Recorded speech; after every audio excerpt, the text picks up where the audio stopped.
Hi, everybody. So I want to show you, if you didn't come into class, to the actual classroom today and you're opting to do this from home, just how to set up your Photoshop document. We're going to first look at how to animate in Photoshop. Then we'll look at how to animate in Adobe Animate. And finally, we'll look at how to animate in After Effects. We're not doing all that today. We're just doing Photoshop today. But you can see here, I have my Photoshop document. It can be whatever size you like. And first thing that I want to do is go up to Window, Timeline, and then it's going to give me an option, create video timeline or create frame animation. I'm going to do create video timeline. And you can see a few things. This, of course, allows us to zoom in and out down here. We have our timeline, how much time we have right now. We have 5 seconds. And then down here, this is nice to notice, 29.97 frames per second. That is set basically to video. We can change this number right here if we go to our little hamburger menu and we say set timeline frame rate. This is something that's nice to do at the beginning when you make your project, because it is a little bit difficult to change it afterwards, although that is possible. It's just it's a tedious process. I haven't found a way to change it afterwards in Photoshop very smoothly. So we've got all these different frame rates. Typically, working in film and animation, we can do 24 frames per second. 12 is fine as well if you really want to cut it down. The 24 will give us a bit more flexibility, so that's what we'll use. Hit OK. And I'm going to just drag my frame all the way back and zoom in, and I have 1 frame now. And I want to show you what happens if I add another frame. It just gets layered on top. And I would have to zoom in and zoom out and push this back, and that's annoying. It's a big pain. So I'm just going to delete that. What we do whenever we have a Photoshop animation is we create a video group. We can do that by going to our first layer. Click on that little caret next to the film and say new video group. And you can see here, we've added this new layer on top. And now when I'm in my video group, I can hit my new frame. And of course, this first one still, it's still set to 5 frames a second. I believe there's a, I'm sorry, 5 seconds. It was set to 5 seconds. I believe there's a way to actually set the default to something shorter. Don't know it off the top of my head. But now you can see I'm going to hit copy and paste, and it's going to put that right in front of the next frame. So I can just keep doing that over and over, and I'm adding more frames. I want to show you the difference between the layers and the video groups. So what we had initially, this is not video group. You can see over here, video group is sort of like a folder, and the clapboard kind of opens and closes like the folder. So that's what we want to work in. When we just have these layers, if I was to hit copy and then paste with the layer, it makes that other layer, and then we're starting to stack, and we're like, if we drew something here, let's not use a white color, let's use a different color.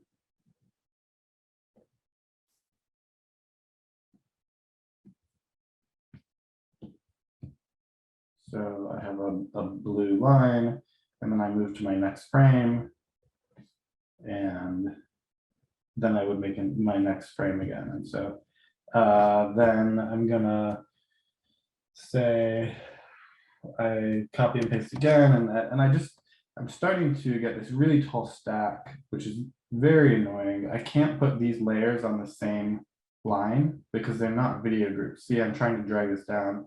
I'm trying to put it in the same timeline slot here, but I can't do that. So you want to make sure that you are using the video groups. The most common thing that I see people doing whenever they're starting off animating in Photoshop is creating these really tall stacks because they aren't using the video groups. They're just adding layer after layer. And after you get so many layers, it's going to be really hard to navigate because you're going to be constantly scrolling up and down on this wheel right here, moving, trying to see your timeline. So keep it all here, and we'll open this up and we'll call this line, we'll just call this rough line.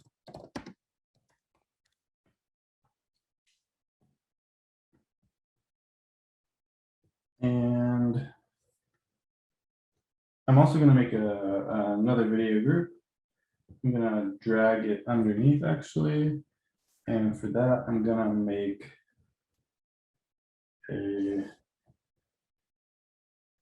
let's drag this out to maybe 24.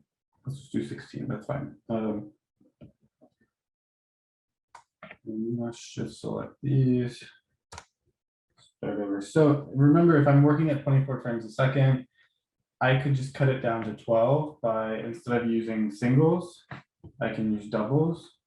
So this right here is a double. We have 1 frame, 2 frames. I can copy, paste. I get another double, double. And if I, for some reason, wanted to go back to singles, I could do that. I could do double, double, double, double, single, maybe another single. And there's different reasons why you might want to like go in between singles and doubles, but for the most part, while we're starting, I would suggest you probably just use doubles because it's going to be the quickest and the most time efficient, and it's also still going to look nice. You could even take it a little bit lower if you wanted to. You could put this on triples. It really just kind of depends on how smooth you want your animation to look.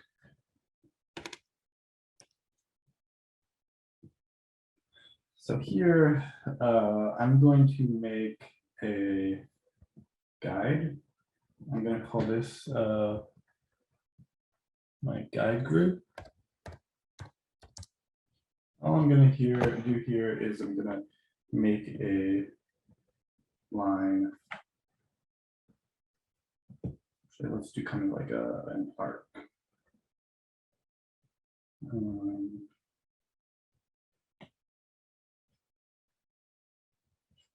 Sure, that's good. Okay. So the guide, I'm gonna, just as an example, our first example that we do, I want to have a shape that's going to start over here. So I'll make like a little cube.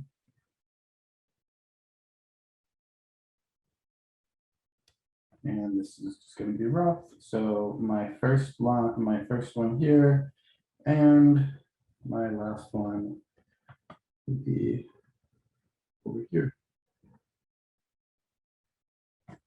Now, in between, we want to, of course, be able to have onion skin. Onion skin is the ability to kind of like see what we drew before. So we can also turn that on here. We'll go to enable onion skin. And you can see as I move on to my second frame, it starts to get a little transparent. And when I move right before my last frame, again, it's starting to get transparent. So I really like to use and encourage you all to use graphs to help break down your work. So on our guide, I'm going to make a line here and a line here, and then I'm going to cut it in half. I'm going to cut both of these in half again. And right now, this is a linear animation. I have the same distance, the same spacing in between each frame. each one of these lines is representing a frame right now. 1, 2, 3, 4, 5, 6, 7, 8. So I haven't quite reached this down here yet. I've got 5.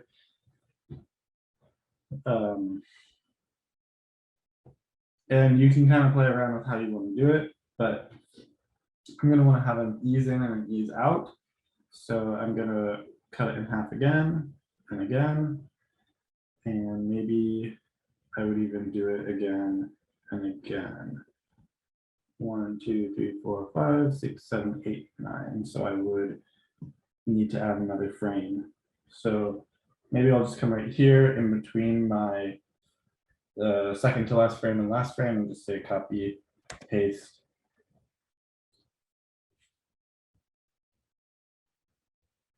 And now as I move, I'm going to just start to sketch more of my cube. Of course, trying to keep the cube the same size is always important.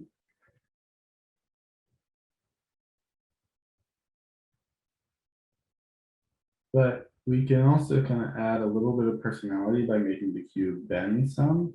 So as I start to move upward, we'll kind of have it curve.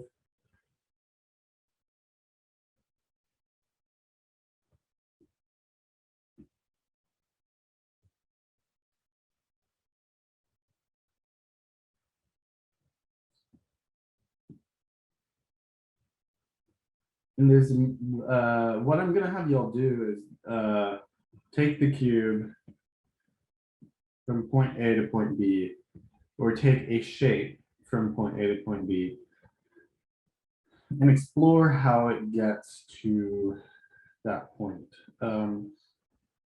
You can there's going to be, of course, it's like a million ways that this cube could travel from here over to here. Of course, it can kind of jump. It could maybe, like, I don't know, do some sort of slide, and it could also, of course, stretch out a little bit more. And I do want to note with the onion skins, of course, if you're working on doubles, it's going to be a bit harder to sort of like keep it in between the onion skin. What you need to, like right here, you see we only see the one before, and then right here you only see the one after. If you want to be able to see both, you're going to have to work with singles. That makes more sense. So you can kind of see it on both sides, and then you can face it back out. So now I'll turn off my guide. Let's also turn off the onion skins, and if it's on loop playback, I can have this little gear say loop playback. And I hit the spacebar button. So that's not bad, but we can make it more interesting, make it better. So this is my first pass.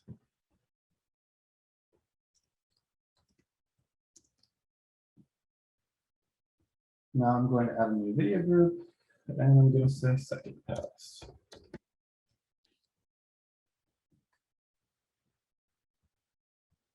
So I want to do a few things here. I want to, of course, we have principles of animation that are always going to make things better.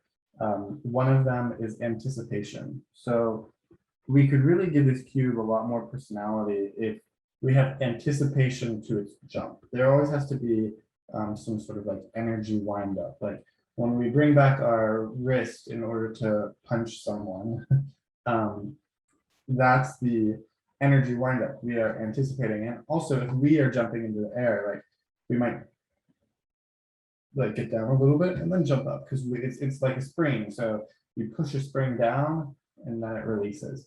So we can think about that in regards to the cube as well. So I might, it's always beneficial when I'm making my second pass. So I'm going to start to add more frames in between this first frame and the second frame, because I want this like squashed down beforehand. So I'm thinking probably 2 frames. So I'm actually gonna also add that on my first pass, just so that I can kind of make sure that I keep my draft lined up. If I add a frame here, so let me add my first frame up here.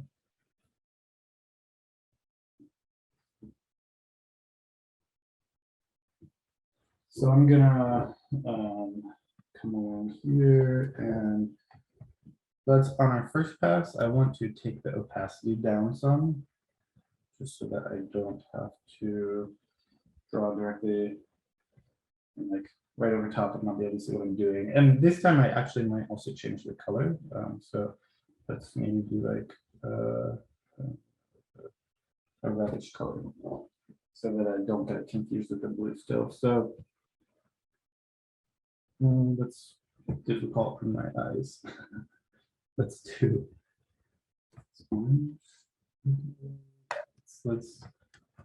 let's do cool tone. Cool tones are like easier on the eyes. Okay, so green, that's fine.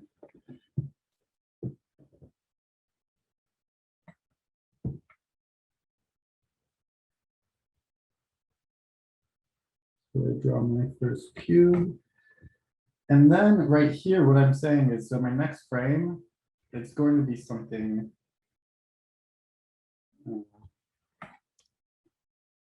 like, okay, here's an interesting point that I just did. I copied and pasted this frame. I copied this frame and then pasted it. So it's important to notice that like when you copy and paste a frame that you already have, it just like puts it in the middle. The orientation is in the middle. So copy and paste blank frames. Don't copy and paste new frames that you already have. I actually don't want this cube, so I'm just gonna delete it, erase it. But now I can have this empty frame, and I'll copy and paste that a few times just so that I have some extra ones. So now what I'm saying is back to my frame where I'm getting down a little bit. So I'm going to take this second frame, and my cube is starting to move downward. It's squashing.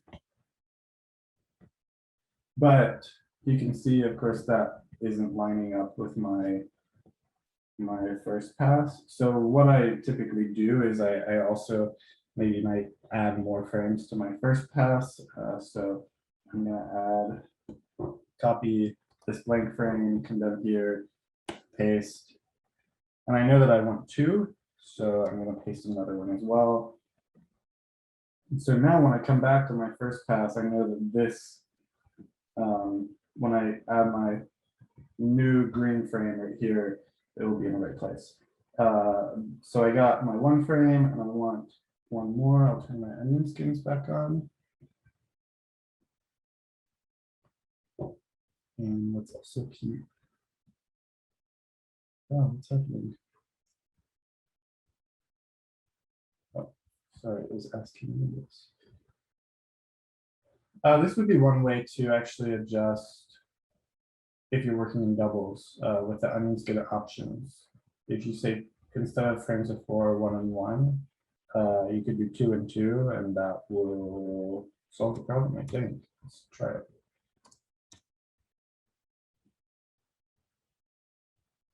So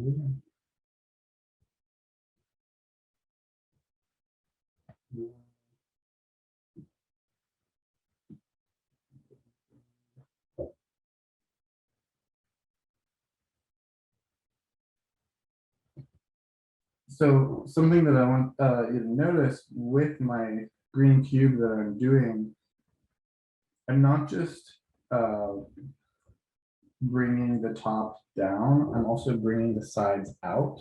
Something that's really important to keep in mind when you're working with squash and stretch is the idea that the volume of the shape stays consistent. The volume has to stay the same. Like that the squashing that you have to do, that that material has to go somewhere. So it's kind of like coming out to the sides. And that's really what squash and stretch is all about. It's not just that the shape is like sort of compacting, it's also sort of elongating to the sides.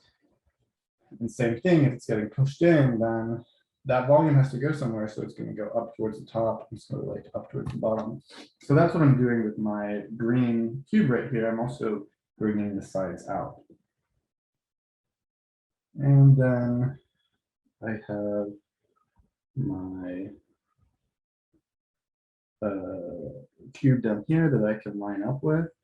And maybe I know that I can kind of like have a little motion blur now. And with motion blur, what I can do is I can elongate the cube a little bit, because it's almost like we don't see it in its clear, crisp form. It's sort of like moving too fast to really just be the cube that it is, I guess. So here, keep patching this. Oops. I think I drew on the layer below. So keep elongating it a little and kind of curving it. Keep that up.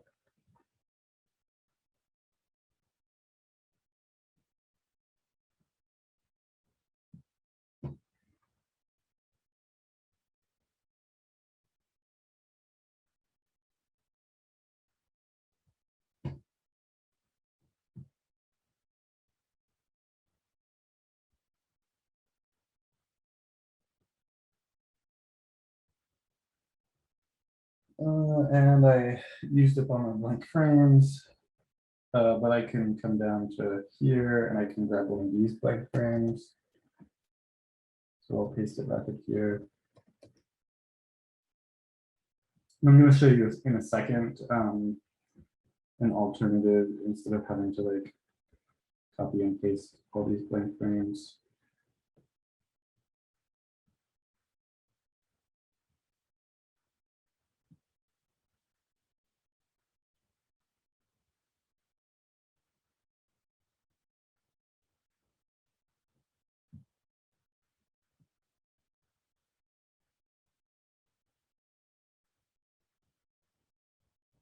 And here, this is where we need the two extra blank frames down here again.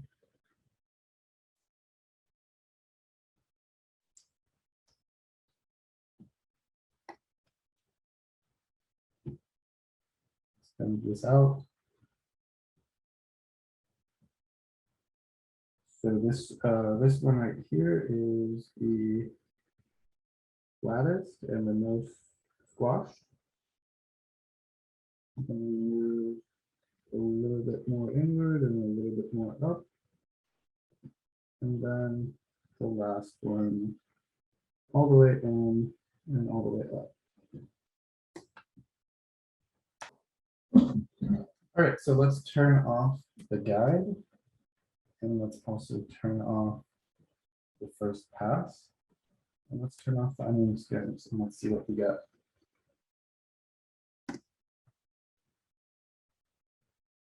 And that's already starting to look a lot better than what our first pass was.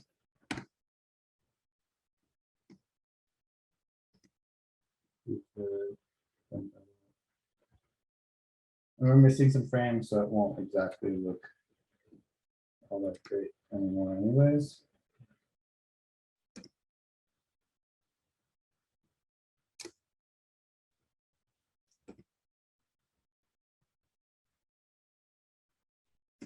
And that's our first pass. That's our second pass, our nicer line. And we've got a little some principles of animation here. We've got that squash and stretch, and we've got anticipation. So the alternative for having to keep copying and pasting all of these frames is something called NMDesm, which I highly suggest you download and install. both on the desktop computers in the DOS lab and on your own personal laptops and computers. Once you download it, it will be in window, extension, and dozen 2. And now what you can see I'll do is I'll add my new video group, and I have this bar right here, which is really nice. And in all honesty, I don't know what all of the buttons do, but what I do know are these nice buttons right here. I can just hit 1, 2, 1, 2, double singles. There's interesting ways of like making some alterations if you specifically want to work with one layer in one certain color. Like if your first pass is going to be red, you can change it to red, and the line down here will turn red, but also the line work on the screen will turn red. So that's nice. Back to green.